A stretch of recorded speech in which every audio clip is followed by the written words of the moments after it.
in 2000, late 2001, 2002, going to the Russian rocket forces and saying, I'd like to buy 2 of your biggest rockets, but you can keep the nuke.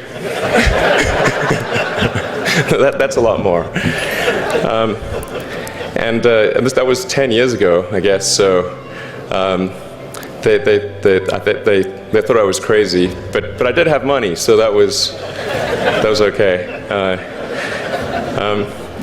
And after making several trips to Russia, I came to the conclusion that actually my initial impression was wrong about because my initial thought was, well, that there's not enough will to explore and expand beyond Earth and have a Mars base and that kind of thing. But I came to the conclusion that was wrong. In fact, there's plenty of will, particularly in the United States, because the United States is a nation of explorers, of people who came here from other parts of the world. I think the United States is really a distillation of the spirit of human exploration. So, but if people think it's impossible, then, or it's going to completely break the federal budget, then they're not going to do it. So after my 3rd trip, I said, okay, well, what we really need to do here is try to solve the space transport problem, and started SpaceX. This was against the advice of pretty much everyone I talked to.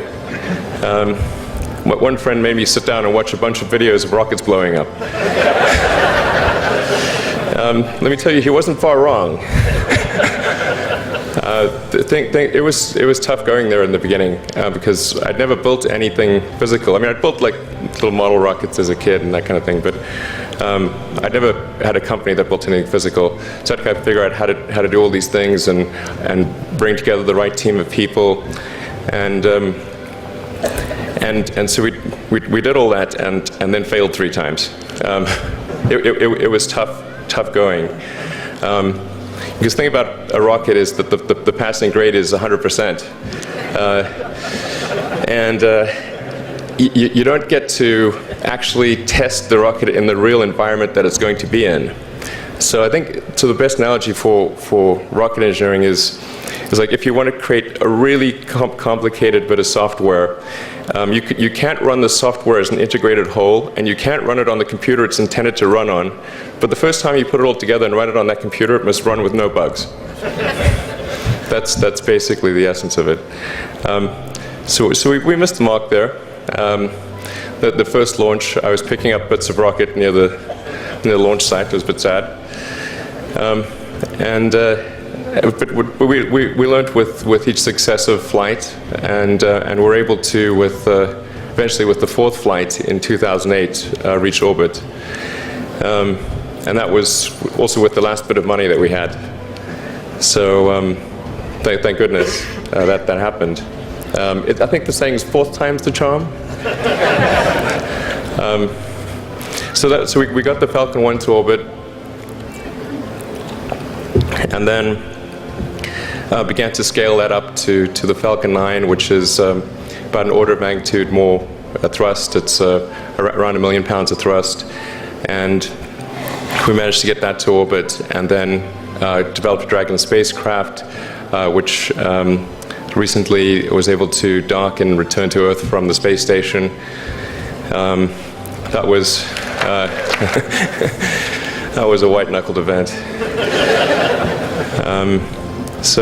Yeah, it's a huge relief. Still can't quite believe it actually happened. But there's a lot more that must happen beyond this in order for humanity to become a spacefaring civilization, ultimately a multi-planet species. And that's something I think it's vitally important, and I hope that some of you will participate in that, either at SpaceX or at other companies, because it's just really one of the most important things for the preservation and extension of consciousness. I mean, it's worth noting, as I'm sure people are aware, the Earth has been around for 4 billion years, and civilization, at least in terms of having writing, has been around for 10,000 years, and that's being generous. It's really somewhat of a tenuous existence that civilization and consciousness as we know it has been on Earth. And I think I'm actually fairly optimistic about the future of Earth. So I don't want to sort of people to have the wrong impression that I think we're all about to die. I think things will most likely be okay for a long time on Earth, but not for sure, but most likely. But even if it's sort of 99% likely, a 1% chance is still worth spending a fair bit of effort to ensure that we've backed up the biosphere, planetary redundancy, if you will. And so I think it's really quite important. And in order to do that, there's a breakthrough that needs to occur, which is to create a rapidly and completely reusable transport system to Mars, which is one of those things that's right on the borderline of impossible. But that's sort of the thing that we're going to try to achieve there with SpaceX. And then on the Tesla front, the goal with Tesla was really to try to show that what electric cars can do, because people had the wrong impression. We had to change people's perception of an electric vehicle, because they used to think of it as something that was slow and ugly and had low range, kind of like a golf cart. So that's why we created the Tesla Roadster, to show that you can be fast, attractive, and long range. And it's amazing how even though you can show that something works on paper, and the calculations are very clear, until you actually have the physical object and they can drive it, it doesn't really sink in for people. And so that I think is something worth noting. If you're going to create a company, the first thing you should try to do is create a working prototype. Everything looks great on PowerPoint. you can make anything work on PowerPoint. But if you have an actual demonstration article, even if it's in primitive form, that's much more effective for convincing people. So we made the Tesla Roadster, and now we're coming out soon with the Model S, which is a four-door sedan. Because after we made the Tesla Roadster, people said, "Oh, sure. We always knew you could make a car like that. It's an expensive car, and it's low volume, and it's small, and all that. But you couldn't make a real car." Like, okay, fine. We got to make that too. So that's coming out soon.